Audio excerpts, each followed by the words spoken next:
இது மகிமை நேரம். இங்கே நாம் தொடர்ச்சியாக கிறிஸ்துவின் அன்பை குறித்து அல்லது கிறிஸ்துவின் அன்பிற்கு நாம் பாத்திரவான்களாய் மாறிவிடுகிறதை குறித்து நாம் பார்த்து கொண்டிருக்கிறோம். லூக்கா எழுதின சுவிசேஷம் 12ஆம் அதிகாரம் 27ஆம் வசனத்திலிருந்து 33ஆம் வசனம் வரைக்கும் நாம் இதை குறித்து பார்க்கிறோம். இங்கே ஒரு காரியத்தை அவர் சொல்லுகிறதை பார்க்க முடியும். இப்படி இருக்க அற்ப விசுவாசிகளே, இன்றைக்கு காட்டில் இருந்து நாளைக்கு அடுப்பிலே போடப்படுகிற புல்லுக்கு தேவன் இவ்விதமாய் உடுத்துவித்தால் உங்களுக்கு உடுத்துவிப்பது அதிக நிச்சயம் அல்லவாவே. தெளிவா சொல்றார், அதிக நிச்சயம் அல்லவா? புல்லுக்கு இன்னைக்கு இருந்து நாளைக்கு அடுப்புல போடப்படுகிற புல்லுக்கே தேவன் அவ்விதமாய் உடுத்துவித்தால் உங்களுக்கு கொடுப்பது அதிக நிச்சயம் இல்ல. அதிக நிச்சயம் அர்த்தம் உறுதியா உங்களுக்கு கிடைக்கும், உறுதியா உங்களுக்கு கிடைக்கும். அதான் சொல்ற, ஆகையால் எண்ணத்தை குடிப்போம், எண்ணத்தை உண்போம், எண்ணத்தை குடிப்போம் என்று நீங்கள் கேளாமலும் சந்தேகப்படாமல் இருங்கள். உங்களுக்கு எல்லாம் நான் சப்ளை பண்ண, உங்களுக்கு எல்லாம் நான் கொடுப்பேன். நீங்க கவலைப்படாதீங்க, நீங்க கவலைப்படாதீங்க, எல்லாம் கிடைக்கும். இன்னைக்கு நம்முடைய வாழ்க்கையில அநேக முறை கவலைகள் நம்முடைய வாழ்க்கையை நம்மை அழித்து விடுகிறது. அது தேவையில்லாத கவலை, உலக மனுஷனுக்கு தேவையில்லாத கவலை. அவ தன்னை மிஞ்சி கவலை, தன்னை மிஞ்சின கவலை, தன்னை மிஞ்சின கவலைனால ஆழ்ந்துகிட்டு இருக்குது. எப்படி என்ன செய்யறது? உலக மனுஷன் கவலையில் எப்படி இருக்குது? நாளைக்கு என்ன கிடைக்கும், நாளைக்கு என்ன செய்ய போறோம், நாளைக்கு எப்படி ஆகும், நாளைக்கு இது என்ன மாதிரி முடியும், நாளைக்கு என்ன மாதிரி நடக்கும், கவலை. சொல்றாரு, நாளைக்கு அடுப்புல போடப்படுற புல்லுக்கே விதமாய் உடுத்து வச்சா உங்களுக்கு உடுத்திப்பது அதிக நிச்சயம் இல்ல. ஏன் இதை விசுவாசிக்கணும், ஏன் இதை நம்பணும், ஏன் இதை விசுவாசிக்கணும், ஏன் இந்த வார்த்தையை நம்பணும்? இந்த வார்த்தை உயிருள்ள வார்த்தை மட்டுமில்ல, இதை சொன்னது தேவன். மனுஷன் சொன்ன தேவன் மரித்து அடக்கம் பண்ணப்பட்டு 3ஆம் நாள் உயிரோடு கூட எழுந்த தேவன் இதை சொன்னார். ஆகவே நம்ப வேண்டும். ஆகவே நம்ம கவலைப்படக்கூடாது. இன்னைக்கு அநேகருக்குள்ள கிறிஸ்துவின் அன்புக்கு பாத்திரமான அநேகருடைய வாழ்க்கையில கவலை. என்ன கவலை வருது? தேவையில்லாத கவலை. இன்னைக்கு ஒரு பிரச்சனையா இயேசுநாதர் சொல்லுவாங்க, ஆண்டவரே எனக்கு இப்படி பிரச்சனை, எனக்கு இப்படி பாடு நெருக்கடி, இயேசுநாதர் சொல்லிடுவாங்க. காலையில எந்திக்கும் போது இயேசுநாதர் கொடுத்த பிரச்சனைய திரும்பி தாங்க தலை மேல தூக்கி வச்சுக்கிடுவாங்க. ஒரு ஆளு ஒரு நாள் ரோட்ல நடந்து போய்கிட்டு இருந்தார். தலையில மூட்டையை வச்சுக்கிட்டு கஷ்டப்பட்டு நடந்து போயிட்டு இருந்தார். அப்போ ஒருத்தர் கார்ல போனார். கார்ல போனவர் வர பார்த்து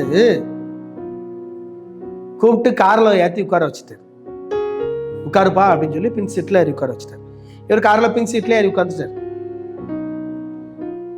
கண்ணாடியில பின்னால வருகிற வாகனங்களை பார்ப்பாங்க சிலர். அதே மாதிரி கண்ணாடியில பின்னால வருகிற வாகனங்கள் ஏதாவது வருதா என்னதுன்னு பார்க்கும்போது பார்த்தா பின்னால அவருக்கு மறைக்குது. என்னடா மறைக்குன்னா, இவரு தன்னுடைய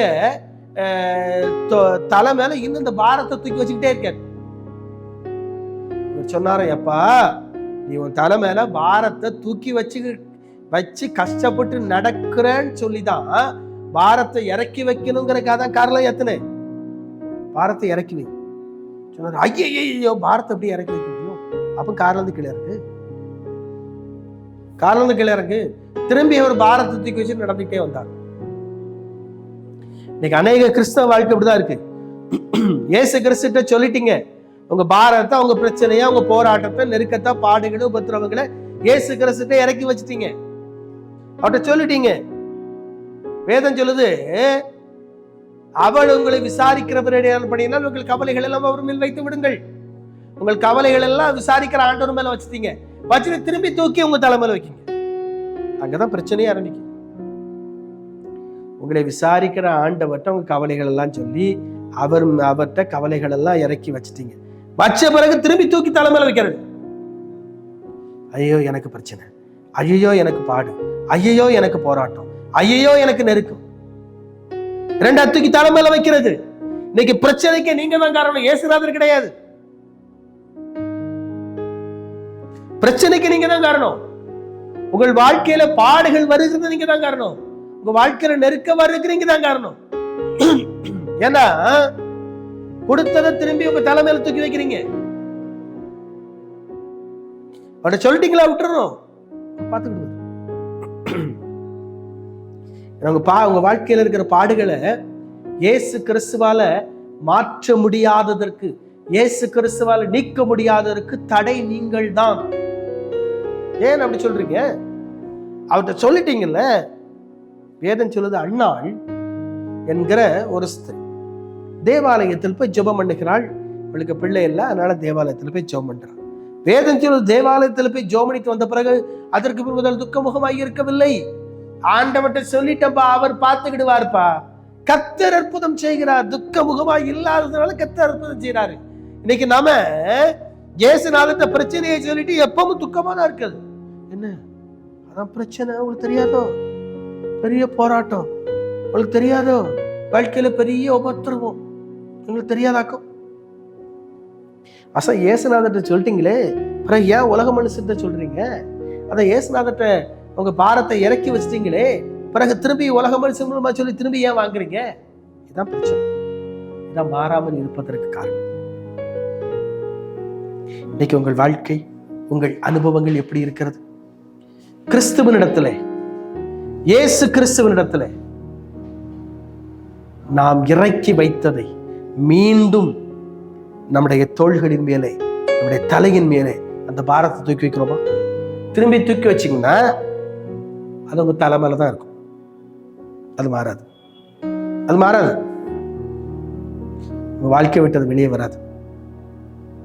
உங்க அனுபவம், அநேக கிறிஸ்தவர்களுடைய அனுபவம் இன்னைக்குதான். அனுபவம் இன்னைக்குதான். What is your life? உங்கள் அனுபவம் என்ன? கிறிஸ்துவின் மீது அன்பு வைத்திருக்கிறீர்களா? இதுவரைக்கும் கிறிஸ்து மீது அன்பு இல்லை அப்படின்னா ஆண்டவர்கிட்ட சொல்லுங்க, ஆண்டவரே உங்க மேல நான் அன்பு வைக்கிறேன். ஆண்டவரே உங்கள்கிட்ட என் பிரச்சனையை சொல்லிட்டேன். ஆண்டவரே உங்கள்கிட்ட என் போராட்டத்தை சொல்லிட்டேன். ஆண்டவரே உங்கள்கிட்ட என் நெருக்கத்தை சொல்லிட்டேன். ஆண்டவரே உங்கள்கிட்ட என் பாடுகளை சொல்லிட்டேன். ஆண்டவரே உங்கள்கிட்ட என் உபத்திரவத்தை சொல்லிட்டேன். ஆண்டவரே உங்க மேல நான் இறக்கி வச்சுட்டேன். ஆண்டவரே எனக்கு ஒரு அற்புதம் செய். கேட்டீங்கன்னா நிச்சயமாய் ஆண்டவர் அற்புதங்கள் செய்வார். தலைகளை தாழ்த்தி ஜெபிப்போம். அன்பின் ஆண்டவரே உமக்கு நம்மிடத்தில் நாங்கள் இறக்கி வைத்ததை மீண்டும் நாங்கள் திரும்பி எங்களை தோள்களின் மீது, எங்கள் தலையின் மீது வைக்காதபடி கர்த்தர் பாதுகாத்தார். மகிமையான நிகழ்ச்சி பார்த்து கொண்டு கோரை கர்த்தர் ஆசீர்வதிப்பார். இந்த நிகழ்ச்சியை நடத்துகிற நம்முடைய தாசனை ஆசீர்வதிப்பார். இது உதவி செய்கிறவர்களை ஆசீர்வதிப்பார். இயேசுவின் நாமத்தில் ஜெபிக்கிறேன் பிதாவே, ஆமென்.